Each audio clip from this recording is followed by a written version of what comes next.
அப்பாவுக்கும் பிள்ளைக்கும் கடுமையான சண்டை. நீ 85 வயசு ஆயிடுச்சு, நீ ரிட்டையர் ஆகு அப்படின்னு அப்பாவை இவர் வந்து டார்ச்சர் பண்றாரு. தம்பி உனக்கு ஒண்ணுமே தெரியாது, நீ இப்பதான் புட்டி பால் குடிச்சிட்டு இருக்கிற. ஊமை ஜனங்கள் பேச போறாங்க, எப்படி பேசுவாங்கன்னு அண்டம் கிடுகிடுன்னு நடுங்க போகுது. இதை நம்பி போற இளைஞர்கள் எல்லாருமே கேஸ் வாங்க போறான். உன் பையன் டாக்டர் ஆகணும், உன் பையன் கேபினெட் மினிஸ்டர் ஆகணும், உன் பையன் தமிழ்நாட்டுக்கே முதலமைச்சர் ஆகணும் அப்படின்னு நல்லா பேண்ட் சூட்டெல்லாம் போட்டு பவுடர் அடிச்சு கொண்டு வந்து மேடையில நிறுத்துற. ஆனால் சாதாரண வன்னியர்களுடைய பையன்லாம் என்ன செய்யணும்னா இவர்களுக்காக குடிசையை கொளுத்த வேண்டும், இவர்களுக்காக ரயிலை உடைக்க வேண்டும். இதெல்லாம் தான். உங்ககிட்ட போய் நான் 10.5 நாள் கேட்கணுமா? எனக்கு அவமானமா இருக்கு. உன்ன போய் கோட்டையில நான் சந்திக்கணுமா? எனக்கு அவமானமா இருக்கு. அப்பட்டமான ஒரு சாதி வெறி மிக்க ஒரு நபரால் தான் இப்படியான வார்த்தைகளை எல்லாம் பயன்படுத்த முடியும். நீ என்ன அவ்வளவு பெரிய ஆளா? நீ தைலாபுரத்தில் இருக்கின்ற ஒரு டம்மி பீஸ். நீ சுகாதாரத்துறை அமைச்சர் பதவி அன்புமணி ராமதாஸுக்கு எப்படி வந்துச்சு? இன்றைக்கு கலைஞரையும் ஸ்டாலினையும் யார் கேவலப்படுத்துகிறார்களோ இவர்கள் தான் அன்றைக்கும் வந்து காங்கிரஸ் கவர்மெண்ட் கிட்ட பேசி சுகாதாரத்துறை அமைச்சர் பதவி வாங்கி கொடுத்தாங்க. அன்றைக்கெல்லாம் கலைஞர் ஜாதியை பற்றி இவர்களுக்கு இழிவாக தெரியவில்லை. மு.க. ஸ்டாலினுடைய ஜாதி வந்து இழிவாக தெரியவில்லை. அன்றைக்கு இனிக்கிறது இன்றைக்கு. இன்னைக்கு 10.5 பத்தி கேட்கிறாரு. என்னைக்காவது ராமதாஸ் நீ எப்படி இடபிள்யூஎஸ்னு எதன் அடிப்படையில் மோடியே நீ 10% இடஒதுக்கீட்டை பொருளாதாரத்தில் பின்தங்கிய பிரிவினர் என்று பார்ப்பன பணியா ஜாதியினருக்கு கொடுத்திருக்கிறீங்க? அந்த கும்பலை நோக்கி கேள்வி எழுப்ப துப்பு கெட்ட இந்த ராமதாஸ் இன்றைக்கு நான் இது எங்க நாடு, எங்க பூமி, எங்களால வளர்ந்தது, எங்க மண்ணு, உனக்கு இங்க என்ன வேலை? ராமதாஸ் நாங்கன்றதுல அன்புமணியோ சரஸ்வதியோ சௌமியாவோ கிடையாது.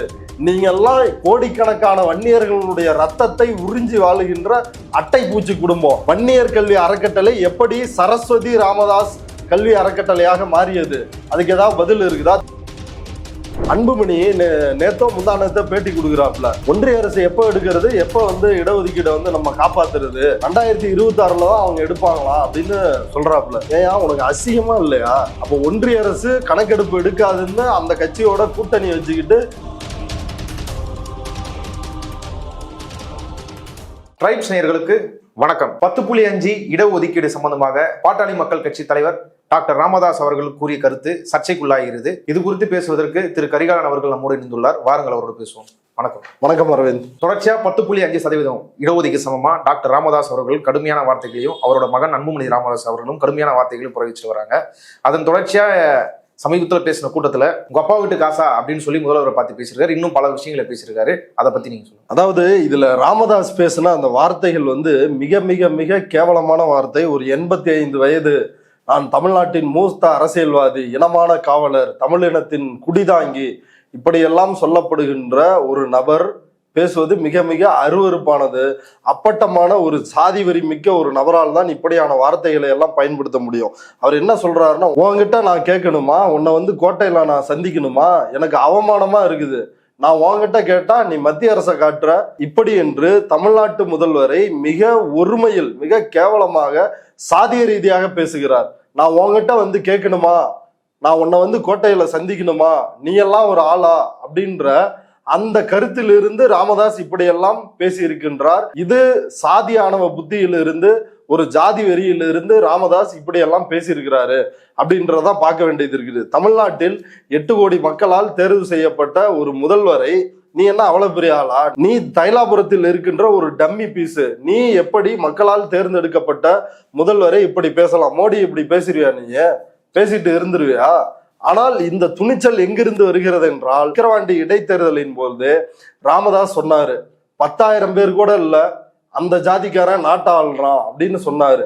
அதனுடைய நீட்சி தான் நான் உங்ககிட்ட எல்லாம் வந்து கேட்கணுமா, கோட்டையில உன்னை வந்து சந்திக்கணுமா அப்படின்றது.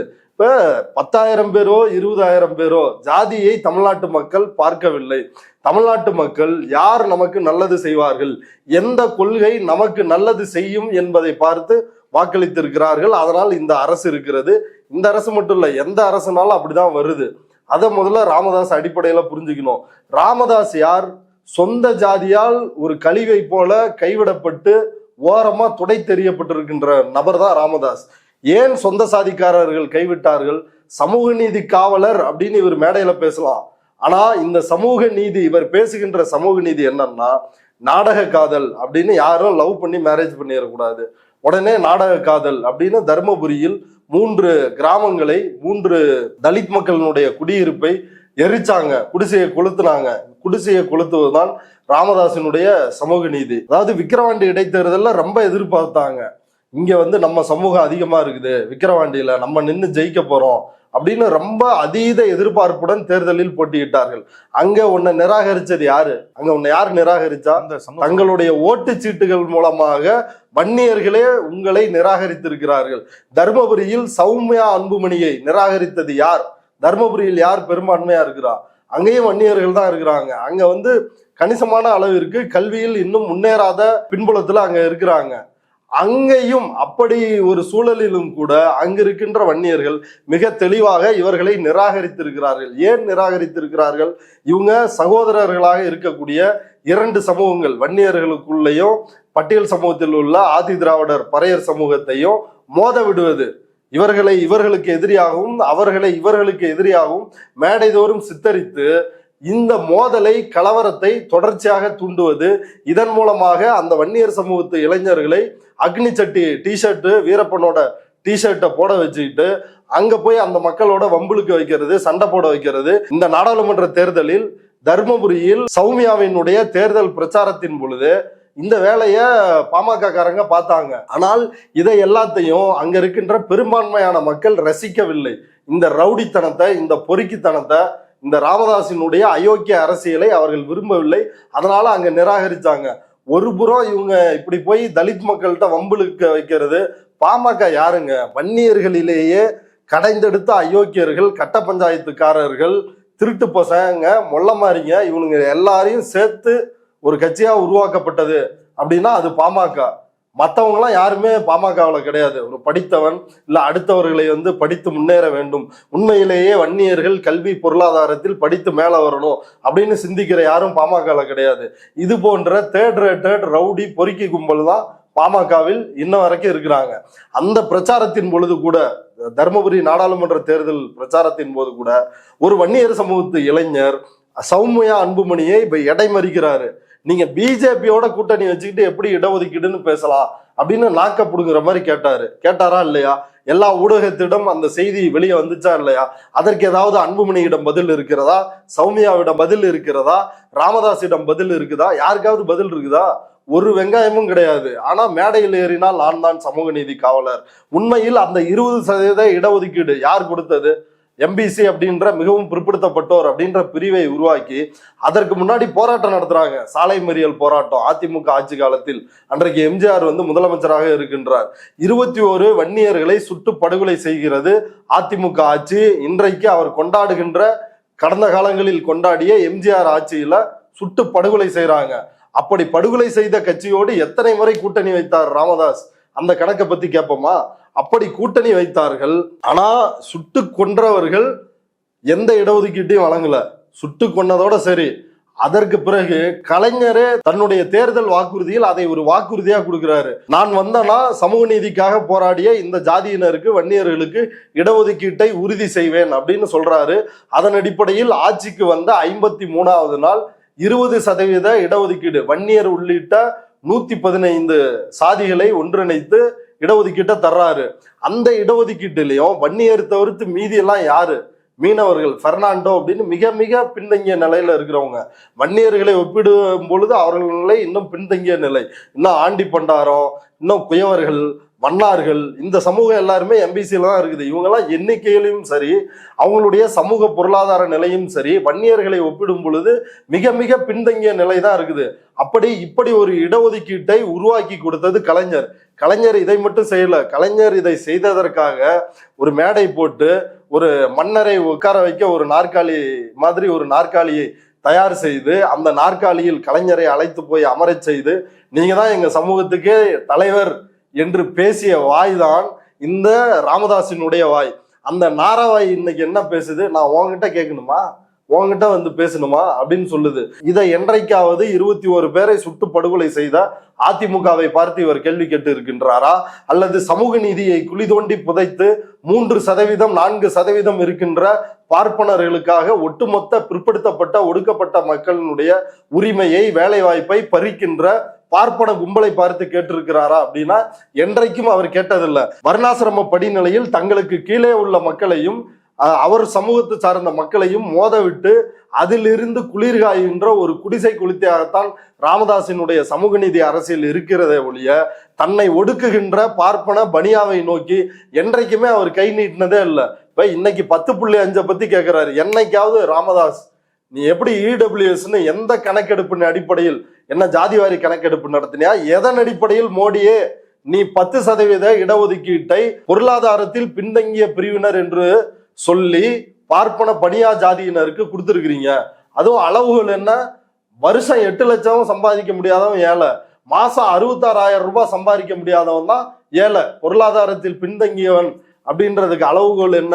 வறுமை கோட்டிற்கு மேலே கீழே என்பதற்கு நமக்கு வைக்கப்பட்டு இருக்கின்ற அளவுகோல் என்னன்னா, கிராமத்தில் 23 ரூபாய் சம்பாதிக்கணும், நகரத்தில் 30 ரூபாய் சம்பாதிக்கணும். இன்னும் 2 டீ வாங்கி குடிக்க முடியுமா? இதை செஞ்சுட்டா நம்ம வறுமை கோட்டிற்கு மேல. ஆனா பொருளாதாரத்தில் பின்தங்கியோர் அப்படின்னு பார்ப்பனர்களுக்கு கொடுக்கப்படுகின்ற அந்த 10% இடஒதுக்கீடு, அவன் மொத்தமாவே 3% தான் இருப்பான், அவனுக்கு 10% இடஒதுக்கீடு. அவனுக்கு என்ன அளவுகோல்?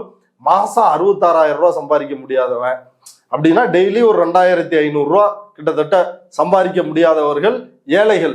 இப்படி ஒரு அநீதியான இடஒதுக்கீட்டை ஏற்கனவே காலம் காலமாக கடந்த 2000 வருடங்களாக ஆட்சி அதிகாரத்தில் உயர் பொறுப்புகளில் பதவிகளில், அது பிரிட்டிஷ் காலமாக இருந்தாலும் சரி, முகலாயர்கள் காலமாக இருந்தாலும் சரி, சோழன் காலமாக இருந்தாலும் சரி, யாருடைய காலமாக இருந்தாலும் இதே கும்பல் தான் ஆட்சி அதிகாரத்தில் இருந்திருக்குது.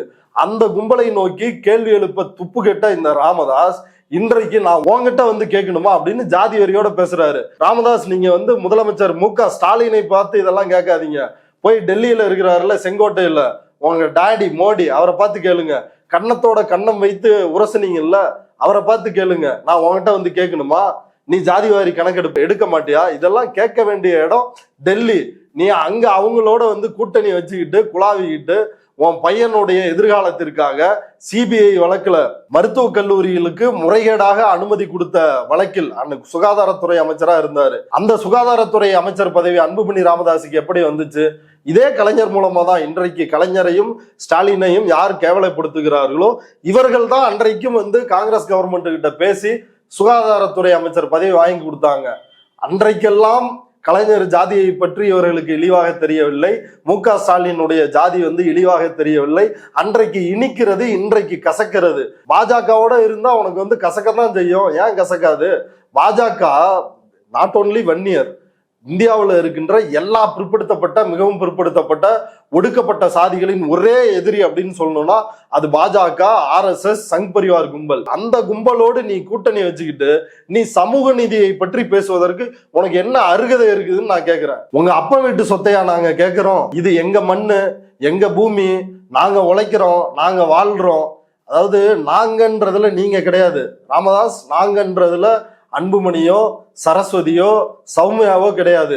நீங்க எல்லாம் கோடிக்கணக்கான வன்னியர்களுடைய ரத்தத்தை உறிஞ்சி வாழுகின்ற அட்டை பூச்சி குடும்பம். வன்னியர் கல்வி அறக்கட்டளை எப்படி சரஸ்வதி ராமதாஸ் கல்வி அறக்கட்டளையாக மாறியது? அதுக்கு ஏதாவது பதில் இருக்குதா? திண்டிவனத்துல இருக்குது. கோடிக்கணக்கான வன்னியர்களே உங்களுடைய கல்வி மேம்பாட்டிற்காக உழைக்க போகிறேன் அப்படின்னு கோடிக்கணக்கான மக்கள்கிட்ட, எப்படி ஆர்எஸ்எஸ் பாஜக வந்து கோடிக்கணக்கான மக்கள்கிட்ட ராமர் கோயில் கட்ட போறேன் அப்படின்னு ஒரு கலவரத்தை ஏற்படுத்தி பாபர் மசூதியை இடித்து ஒரு மிகப்பெரிய வசூலை போட்டு இன்றைக்கு சுகபோகமாக வாழ்ந்து கொண்டு இருக்கின்றார்களோ அதே போல கோடி வன்னியர்களே உங்கள் கையில் இருந்து 1 பைசா இருந்தா கொடு, 1 ரூபா இருந்தா கொடு, 1000 இருந்தால் கொடு, லட்சம் இருந்தால் கொடு என்று ஒவ்வொரு குடும்பத்திடமும் அட்டை பூச்சியை போல உறிஞ்சு பணத்தை பலாயிரக்கணக்கான கோடி சொத்தை சேர்த்து அந்த சொத்து இன்றைக்கு வன்னியர் பொது சொத்து வாரியத்திற்கு வந்துவிடக்கூடாது. அதற்காக வழக்கு போட்டவர் வன்னியர் கூட்டமைப்பினுடைய தலைவராக இருக்கக்கூடிய CN ராமமூர்த்தி. அவர் வழக்கு போட்டு வாங்குறாரு. இப்படி வன்னியர் பெயரில் உள்ள அறக்கட்டளைகளை எல்லாம் அரசின் கீழ் கொண்டு வரணும். அரசு அந்த நிதியை முறையாக வன்னியர்களுடைய மிகவும் பிற்படுத்தப்பட்ட நிலையில் இருக்கின்ற வன்னியர்களுடைய மேம்பாட்டிற்கு பயன்படுத்த வேண்டும் அப்படின்னு அவர் வழக்கு போட்டு அந்த வழக்கில் தீர்ப்பு வருது. உச்சநீதிமன்றம் வரைக்கும் போய் அந்த தீர்ப்பு வாங்குறாரு. அந்த சொத்தை இந்த பொது சொத்து வாரியத்திலிருந்து அந்த சொத்தை காப்பாத்திக்கணும்னு ஏடிஎம்கே ஆட்சி காலத்தில் அவர்களோடு கட்டிப்பிடித்து கொண்டிருந்தார். இன்றைக்கு மோடியோடு கன்னத்தோடு கன்னம் வைத்து உரசி கொண்டு இருக்கின்றார் ராமதாஸ். வன்னியருக்கு நல்லது பண்ணா முதல்ல அந்த சொத்தெல்லாம் பிரிச்சு வன்னியர்கள்ட்ட கொடு, இல்லைன்னா அந்த சொத்தை கவர்மெண்ட் கிட்ட கொடு. அதை கவர்மெண்ட் ஆக்கப்பூர்வமான வகையில் வன்னியர் மக்களுடைய கல்வி பொருளாதார மேம்பாட்டுக்காக பயன்படுத்தும். அந்த சொத்தெல்லாம் புடுங்கி வச்சுக்கிட்டு நீ நாங்க உழைக்கிறோம், நாங்க கஷ்டப்படுறோம் நீ பேசாத. வட தமிழ்நாட்டில் கணிசமாக இருக்கின்ற வன்னியர்கள் அவர்கள் உழைக்கிறார்கள், கஷ்டப்படுறாங்க, அது எல்லாமே இருக்குது. ஆனா நீ என்ன பண்ற? நீ கட்சி பொதுக்கூட்டம் போடணும், மாநாடு போடணும், நீ இப்படி தேர்தல் நேரத்தில் உன்னுடைய கூட்டணி பேரத்தை அதிகப்படுத்தணும் அப்படின்றதுக்காக ஏதாவது போராட்டம் அறிவிக்கிறது, அங்கிருந்து இளைஞர்களை கூட்டு இங்க ரயில ஓட, பஸ்ஸை ஓட, மரத்தை வெட்டி போடு அப்படின்னு அந்த அப்பாவி இளைஞர்களை வழக்கு வாங்கி கொடுத்து அவங்க எதிர்காலத்தை முடித்து கட்டுவது. வழக்கு வாங்கிட்டு அதுக்கப்புறம் அவன் ஏதாவது கவர்மெண்ட் எக்ஸாம் எழுத முடியுமா, கவர்மெண்ட் ஆபீசர் ஆக முடியுமா, இல்ல பிரைவேட்லயே கூட சேர்த்துக்குவானா உன்ன வேலைக்கு? எதுவுமே செய்ய மாட்டான். அப்ப அவர்களுடைய உண்மையில் வன்னியர்களுக்கு முதல் எதிரினா அது ராமதாஸ் தான். அவரால் வன்னியர் சமூகத்திற்கு மட்டுமல்ல, ஒட்டுமொத்த தமிழ் சமூகத்திற்கும் எந்த ஒரு பலனும் கிடையாது. அதனாலதான் வன்னியர்களே ஒவ்வொரு தேர்தலிலும் சிறப்பாக கவனித்து ஐயாவை அடித்து ஓரமாக உட்கார வைக்கிறார்கள். இதுதான் விக்கிரவாண்டி தேர்தலில் என்ன சொன்னாரு? எவ்வளவோ கஷ்டப்பட்டுட்டேன், என்னை நம்பி என் மக்கள் என் பின்னாடி வரமாட்டுறாங்க. எப்படி வருவாங்க? நீ பண்றதே எல்லாம் ஃப்ராடுத்தனம், எல்லா வேலையும் நீ பண்ற, எப்படி அவங்க கூட வருவாங்க? அண்டம் கிடுகிடுங்க, அண்டம் நடுநடுங்க, நாங்க போராட்டம் பண்ண போறோம், ஊமை ஜனங்களை பேச வைக்க போறோம் அப்படின்னு ராமதாஸ் சொல்றாரு. இதை நம்பி போற இளைஞர்கள் எல்லாருமே கேஸ் வாங்க போறான், அவன் வாழ்க்கையே கதையே முடிய போகுது. இவங்க ஒரு நாள் இழுத்துட்டு போய் போராட்டம்னு தெருவில் விட போறாங்க. இவங்க அண்டம் கிடுகிடுங்க நடத்துற போராட்டம் எத்தனை? குடிசையை கொளுத்துற போராட்டம். அது யாரை வச்சு குடிசையை கொளுத்துவான்? ஊர்ல இருக்கின்ற அப்பாவி வன்னியர்கள், கூலி தொழிலாளியா கூலி வேலைக்கு போவான். அந்த இளைஞனை கூட்டிட்டு நீ குடிசையை கொளுத்தும் பாப்புல, அவன் கொளுத்திடுவான். கொளுத்திட்டா விட்டுருவாங்களா போலீஸ்? அவன் எதிர்காலம் அதோட முடிஞ்சுது, அவ்வளவுதான். அவன் ஹிஸ்டரி ஷீட்டர் ஆயிடுவான், போலீஸ் விடாம துரத்த போகுது. எந்த குற்றம்னாலும் அவனைதான் போலீஸ் கைது செய்ய போகுது, அவன் எதிர்காலம் முடிய போகுது. இப்ப இன்னொரு அடிப்படையான கேள்வி, இவர் பையன் அன்புமணி ராமதாஸ் இருக்கிறாருல்ல, இந்த 87 நடந்த இடஒதுக்கீடுக்கான போராட்டம் மிகப்பெரிய அளவுல நடக்குது. 7 நாள் சாலை மறியல் போராட்டம் நடக்குது. அன்னைக்கு என்ன கை குழந்தையா இருந்தாரா, இல்ல விரல் சூப்பிட்டு இருந்தாரா? அன்னைக்கே அன்புமணி ராமதாஸ் போராட்டத்துக்கு கூட்டு போல. அப்பாவி வன்னியர்கள் 21 பேர் நெஞ்சில துப்பாக்கி குண்டை வாங்கி செத்து போனாங்கல்ல, ஏன் அன்புமணி அந்த போராட்டத்தில் கலந்து கொள்ளவில்லை? ஏன் ராமதாஸ் அன்புமணியை அந்த போராட்டத்துக்கு கூட்டு போல? ஏன்பா உன் புள்ளன்னா சொகுசா நல்லா ஜாலியா இருக்கணும், சிபிஐ கேஸ்ல மாட்டி ஜெயிலுக்கு போயிடக்கூடாது. ஏன்னா தீகார் ஜெயிலுக்கு போனா நல்லா மைதா மாவு மாதிரி இருக்கிற உடம்பு தீகார் ஜெயில தாங்காது. உன் பையன் டாக்டர் ஆகணும், உன் பையன் கேபினெட் மினிஸ்டர் ஆகணும், உன் பையன் தமிழ்நாட்டுக்கே முதலமைச்சர் ஆகணும் அப்படின்னு நல்லா பேண்ட் சூட்டெல்லாம் போட்டு பவுடர் அடிச்சு கொண்டு மேடையில நிறுத்துற. ஆனால் சாதாரண வன்னியர்களுடைய பையன்லாம் என்ன செய்யணும்னா, இவர்களுக்காக கொடி பிடிக்க வேண்டும், இவர்களுக்காக கலவரம் செய்ய வேண்டும், இவர்களுக்காக குடிசையை கொளுத்த வேண்டும், இவர்களுக்காக ரயிலை உடைக்க வேண்டும். இதெல்லாம் தான் இவருடைய அரசியல். இந்த 10.5 பேசுறாருல்ல, இதுக்கு ஏதாவது தகுதி இருக்குதா? இந்த உள்ஒதுக்கீட்டுக்காக வழக்கு போட்டது CN ராமமூர்த்தி. நீதிமன்றத்தின் மூலமாக அந்த தீர்ப்பை பெறுகிறார். அந்த பேஸா வச்சுதான் 10.5% இடஒதுக்கீடுன்னு அவசரமா அவர் 13 கேட்டாருன்னு நினைக்கிறேன். அவசரமா எந்த ஒரு ஆதார தரவுகளே இல்லாம ஒன்ன செய்யறாங்க. அது நீதிமன்றத்தில் நிற்காமல் போகிறது. இப்ப இந்த 10.5 இடஒதுக்கீட்டையே எடுத்துக்குவோமே, உச்ச நீதிமன்றம் கேட்கறது ஒரே ஒரு கேள்வி, இந்த 116 ஜாதி எம்பிசில இருக்கிறீங்க, அதுல வன்னியர் மட்டும் இந்த 116 கம்பேர் பண்றப்ப இந்த வன்னியர் இவர்களை விட பின்தங்கிய நிலைமையில் இருக்கிறார்களா, அதுக்கு ஏதாவது டேட்டா இருக்குதா அப்படின்னு கேக்குறாங்க. அப்படி டேட்டா கொடுக்க முடியுமா? எனக்கு தெரிஞ்சு நான் பார்த்த வரைக்கும் அப்படி ஒரு டேட்டா தர முடியாது, அப்படி நிக்காது. அதனால உச்ச நீதிமன்றம் மறுத்து இருக்குது. ரெண்டாவது, மற்ற சமூகங்களுடைய பிற்படுத்தப்பட்ட தன்மை, இந்த எம்பிசி கோட்டாவுக்குள்ள இருக்கிற மற்ற சமூகங்களுடைய பிற்படுத்தப்பட்ட தன்மையை ஆராய்ந்து இருக்கிறீர்களா அப்படின்னு இதையெல்லாம் கேட்கறது உச்ச நீதிமன்றம். அதற்கு பதில் சொல்ல வக்கில்ல. இப்ப அதுக்கு பதில் சொல்லணும்னா என்ன செய்யணும்? சாதிவாரி சமூக பொருளாதார கணக்கெடுப்பை நடத்த வேண்டும். அப்படி நடத்தக்கூடாது என்பதற்காகத்தான் தேர்தல் முழுக்க மோடி பிரச்சாரம் பண்ணாரு. காங்கிரசினுடைய அஜெண்டா என்ன?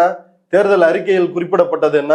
நாங்கள் ஆட்சிக்கு வந்தால் சாதிவாரி சமூக பொருளாதார கணக்கெடுப்பை எடுப்போம், இடஒதுக்கீட்டினுடைய உச்ச வரம்பு 50 இருக்கிறது, இந்த வரம்பை உடைப்போம். இதுதான் அடிப்படையான முழக்கமாக இருந்தது. அதற்கு எதிராக மோடி 24 மணி நேரம் பேசினார் தேர்தல் பிரச்சாரத்துல.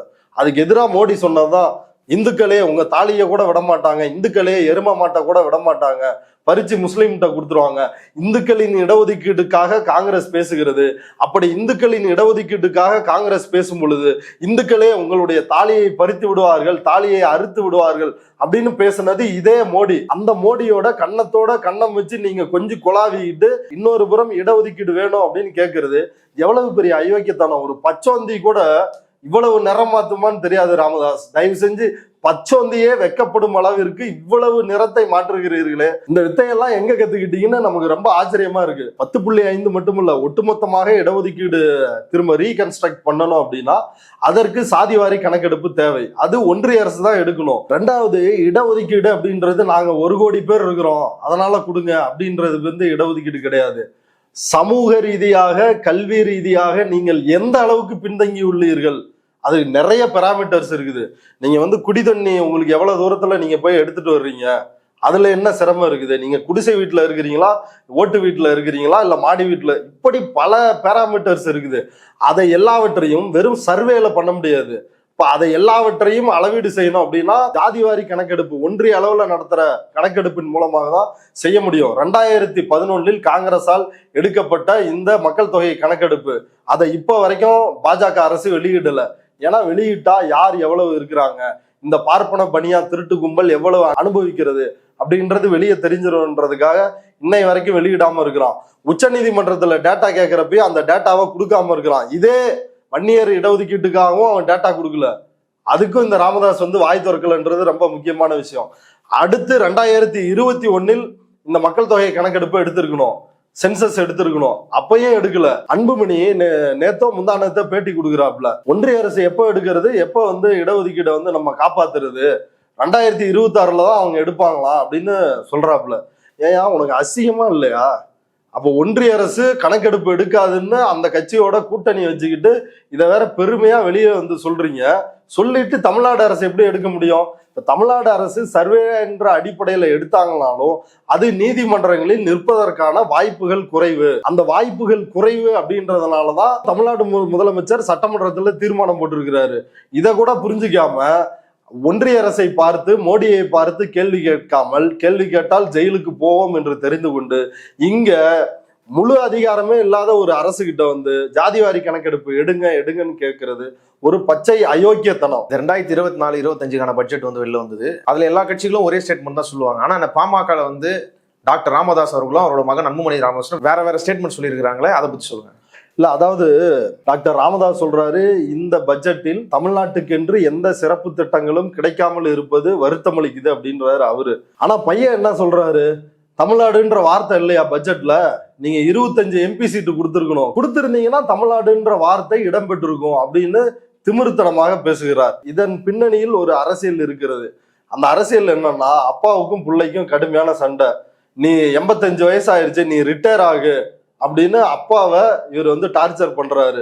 தம்பி உனக்கு ஒண்ணுமே தெரியாது, நீ இப்பதான் புட்டி பால் குடிச்சிட்டு இருக்கிற, நீ ஒரு டுபுக்கு அப்படின்னு இவருக்கும் இடையிலான மோதல் வந்து மிகப்பெரிய அளவில் கடந்த சில ஆண்டுகளாக நடந்துட்டு இருக்குது. அதுல தன்னுடைய பவரை விட்டு கொடுக்க ராமதாஸ் தயாராக இல்லை. அப்பாவாக இருந்தாலும் அப்பாவை வந்து அகற்றி விட்டு அந்த இடத்தில் உட்காருவதற்கு அன்புமணி போட்டியிட்டு இருக்கிறாரு. இப்ப பல இடங்கள்ல முதல்ல இவர் ஒரு நிர்வாகியை போடுவாரு ராமதாஸ், உடனடியா மறுநாள் அந்த நிர்வாகியை நீக்கிவிட்டு அன்புமணி வேறொரு நிர்வாகியை போடுவார். இதற்கு பின்னாடி ஒரு விஷயம் இருக்குது. அப்படி இவர்கள் 2 பேருக்கும் இடையில அதிகார சண்டை, அதிகார மோதல், பதவி போட்டி அப்படின்னு தொடர்ந்து நடந்துகிட்டு இருக்குது.